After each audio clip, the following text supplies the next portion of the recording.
You clicked on this video to increase your love and appreciation for your partner. You want to know how to make a gigantic mess or not make a mess at all and fill donuts instead.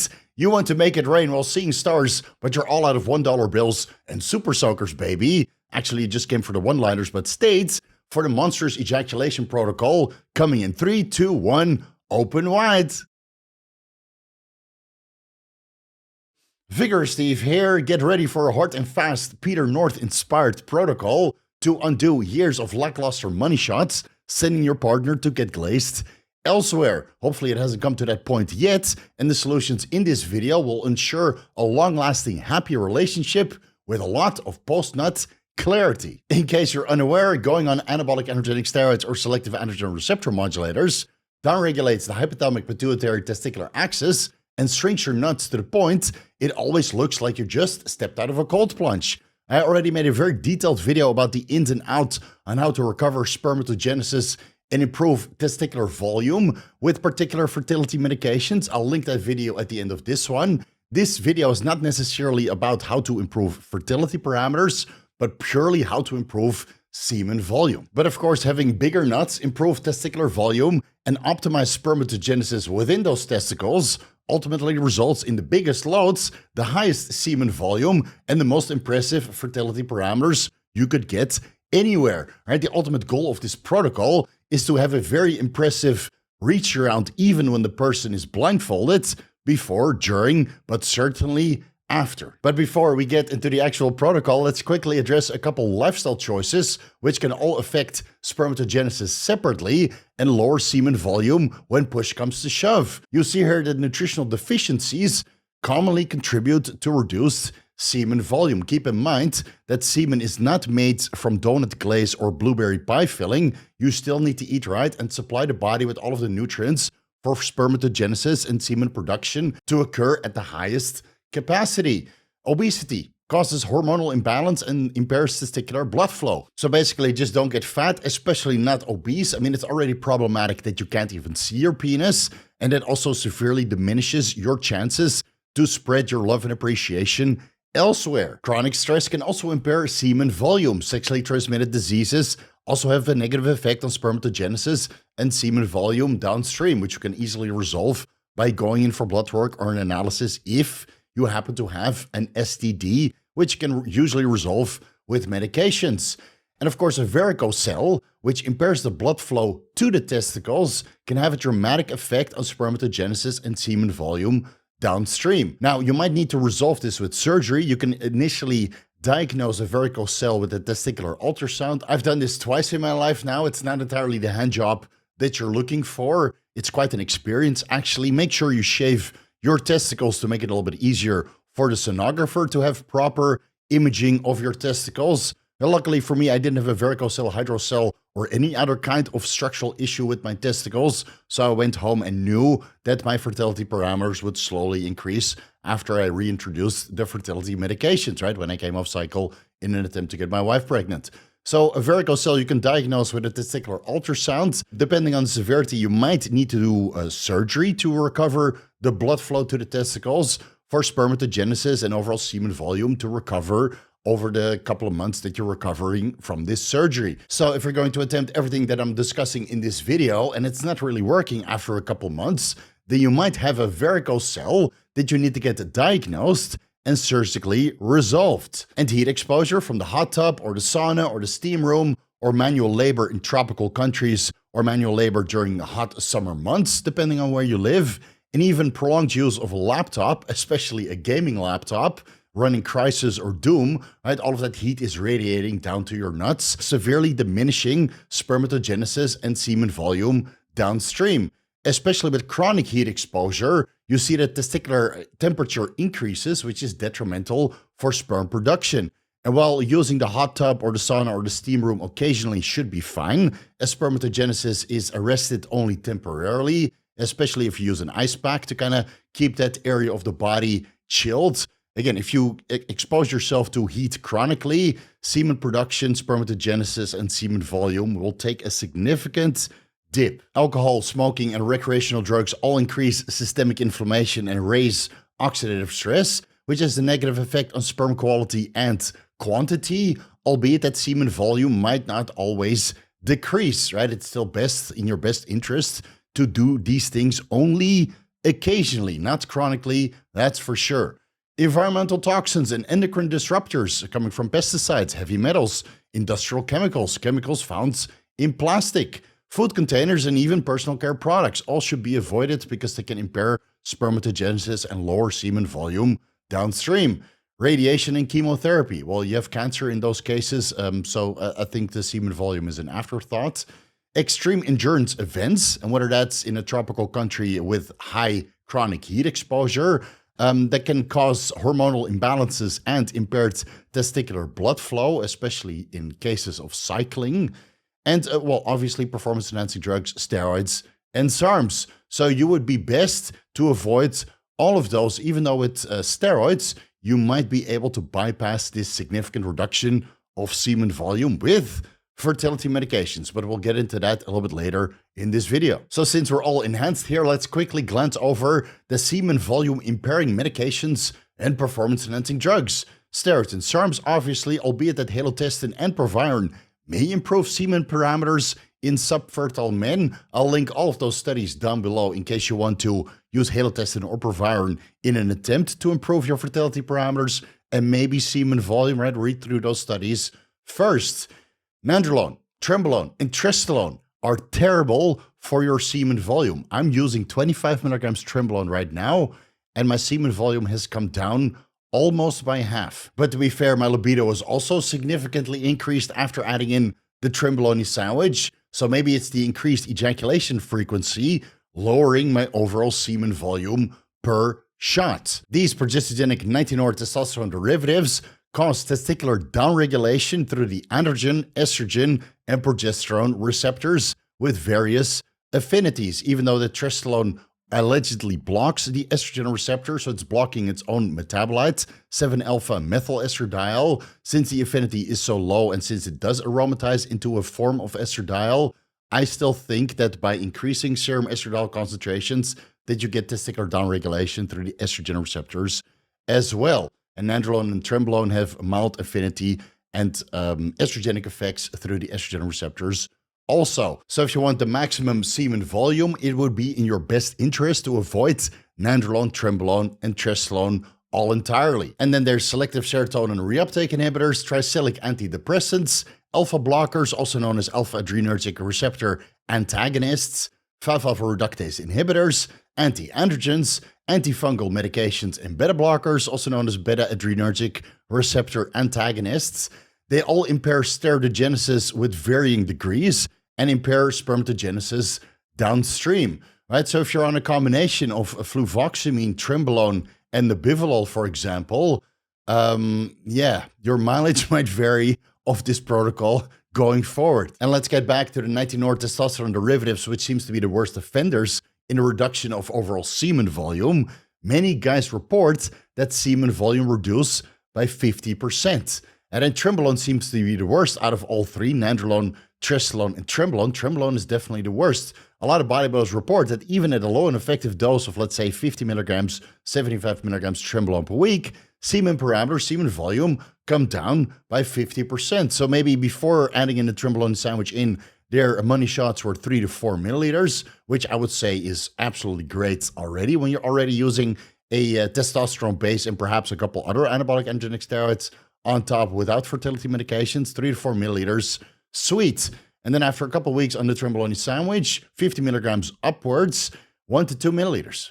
Yeah, and this is purely based on eye observations. Obviously, most guys would not measure their money shots unless you're crazy. I've measured many a money shot, but that's all in the lab to assess fertility parameters, right? You get the semen volume back in a milliliter count every single time. Usually I hover around 4, sometimes 4.5 milliliters, but that's only on fertility medications. I can tell you right now that semen volume has dropped by about 50%.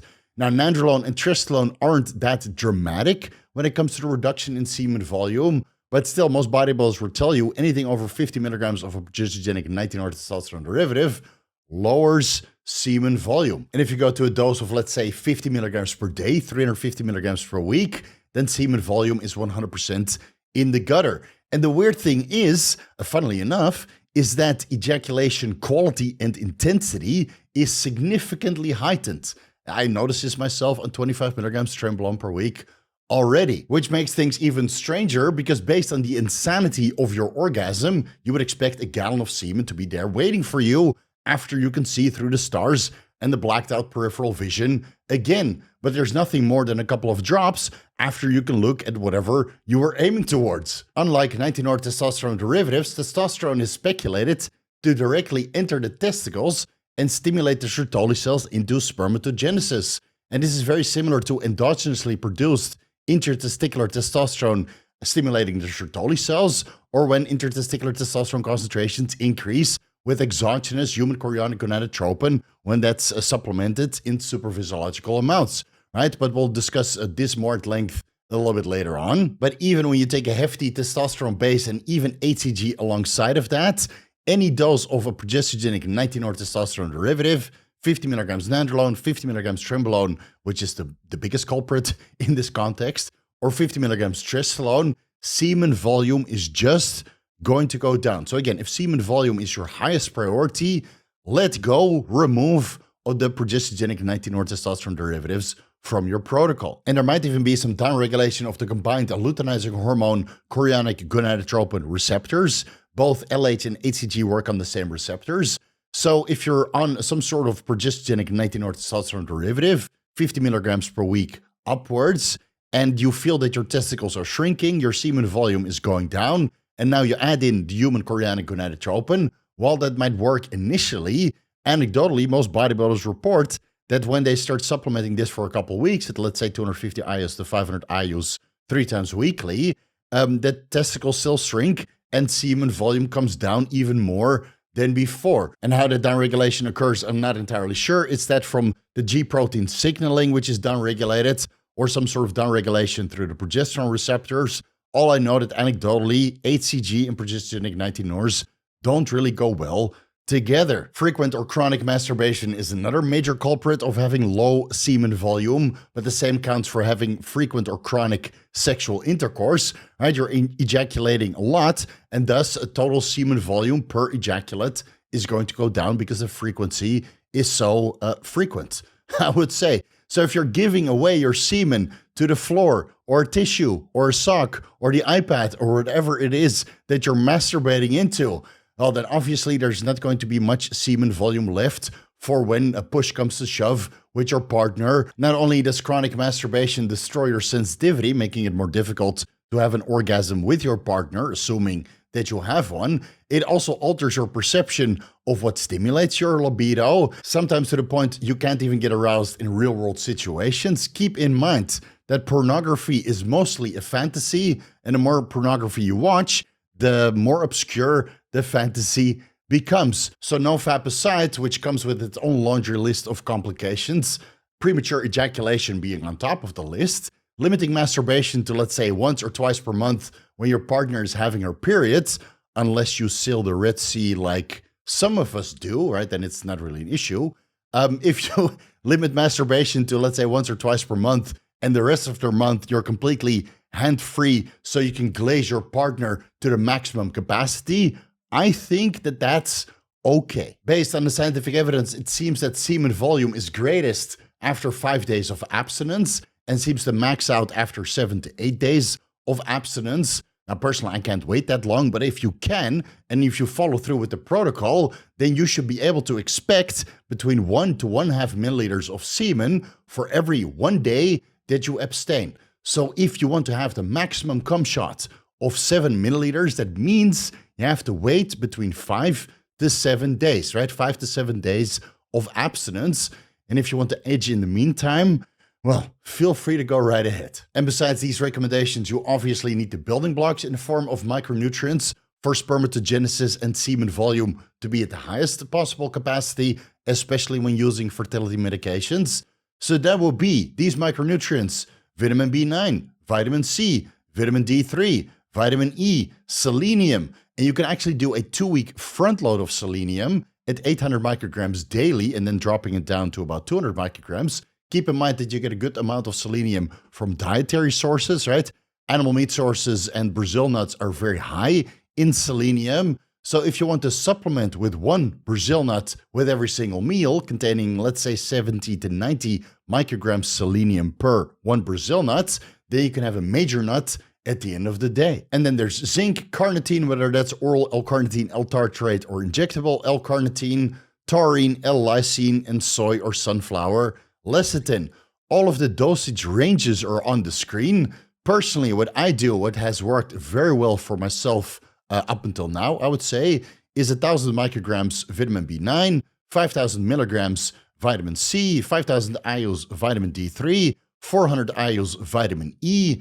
I get about 600 micrograms selenium from dietary sources over the day because I do like my Brazil nuts for major nuts at the end of the day. I take about 25 milligrams zinc bisglycinate.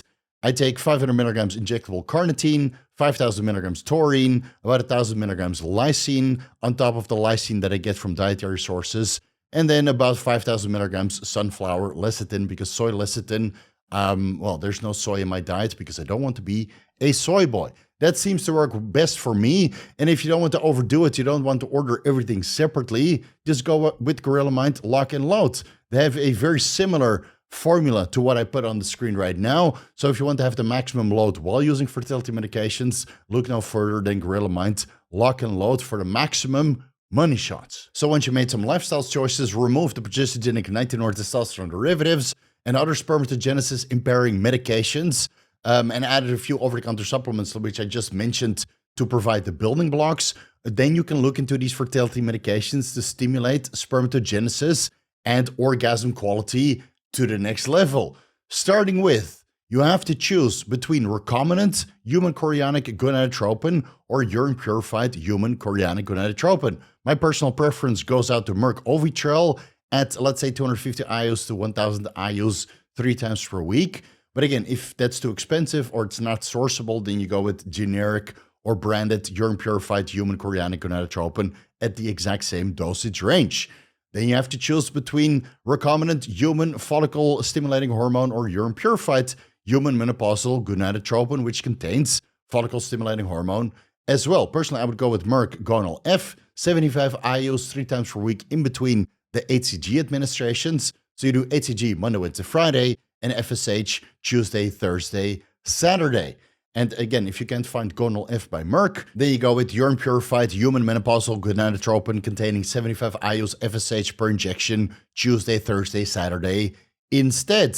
Growth hormone has been shown to improve fertility parameters, spermatogenesis, and semen volume at a low and effective dose of 2 IUs subcutaneously, whether that's before the workouts, before fasted cardio, or before bed. Doesn't really seem to matter.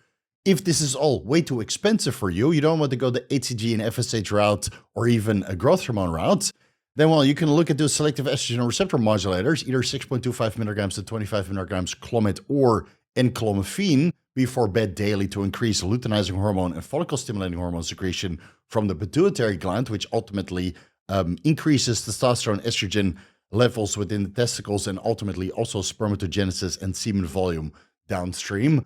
Albeit that selective estrogen receptor modulators are linked to emotional disturbances, blood clots, ocular changes, and are certainly not sustainable in my opinion, right? So I would consider that a last resort.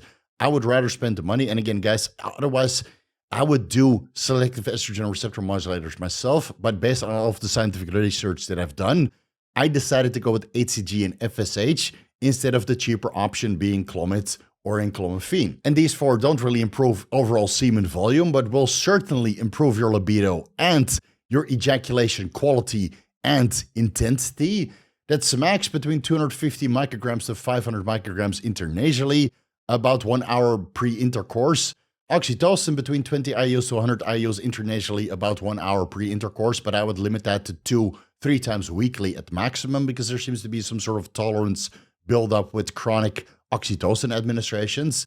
PT141, Vyleesi between 0.25 milligrams to 1 milligram subcutaneously daily, but don't overdo it because otherwise you might still get a tan through the melanocortin receptors, which it does interact with.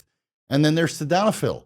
Well, I'm sure you guys are all familiar with third member gains and engorgement, but there's actually a lot more benefits to tadalafil. I just recorded a tadalafil deep dive on why tadalafil, better known as Cialis, is maybe a performance-enhancing drug inducing fat loss, improving androgen receptor content, and lowering estrogen levels, which might ultimately improve libido, but certainly the confidence in intercourse. Tadalafil is multifaceted. You would be very wise to watch the deep dive dropping probably sometime this week. And like I alluded to earlier, edging or icing your testicles will also help to improve overall semen volume. With edging, it's basically getting close, but not entirely, right? So you're keeping all of the semen within for a couple days. You're definitely not coming, but you're getting close, which is also known to improve semen volume and semen production, right, within the seminal vesicles and the prostate, right, the Cowper's gland, I believe.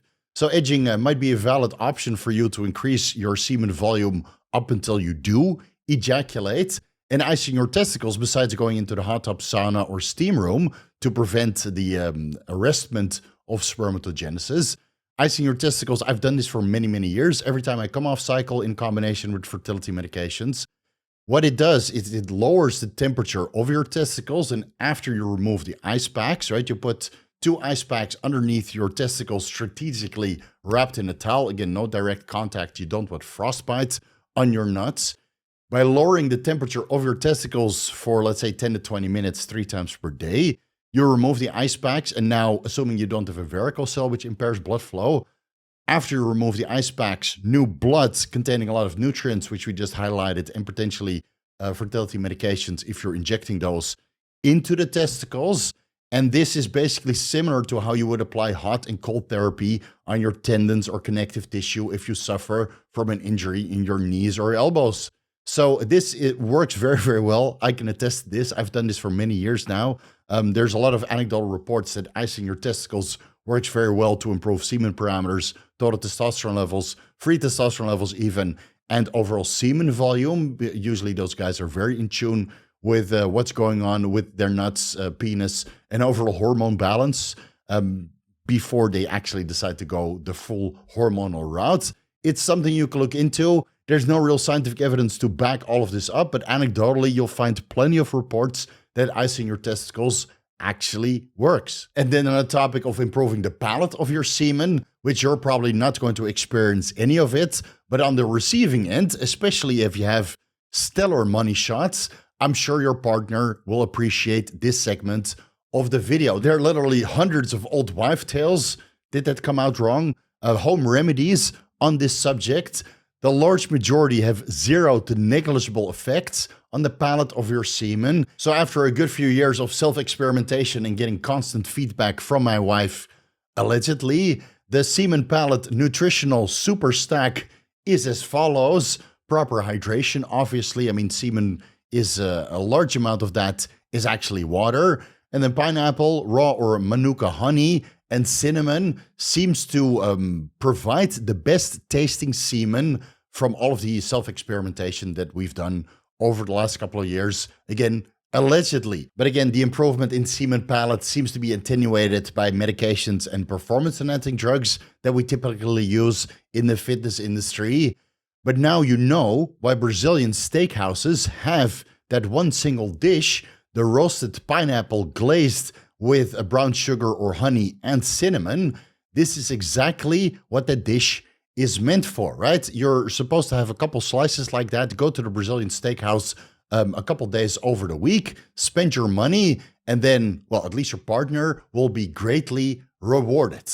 All right, a boatload of innuendo and a boatload of one-liners in this video. We're probably going to get demonetized, so please do me a solid. Leave a like, leave a comment, share it with your friends so we can get the algorithm going nonetheless, because the financial revenue that I'll make is probably not existent. But I still wanted to share it with you guys so everybody on the planet can have monstrous ejaculations. Fun for everybody. Now that's all I got for today. Go forth and make it rain. You can find everything that I'm associated with, including discount code for Gorilla Mind Lock and Load, right down below in the YouTube description section. Follow me on Instagram and TikTok at VigorSteve. Vigorous crew, you guys know what to do.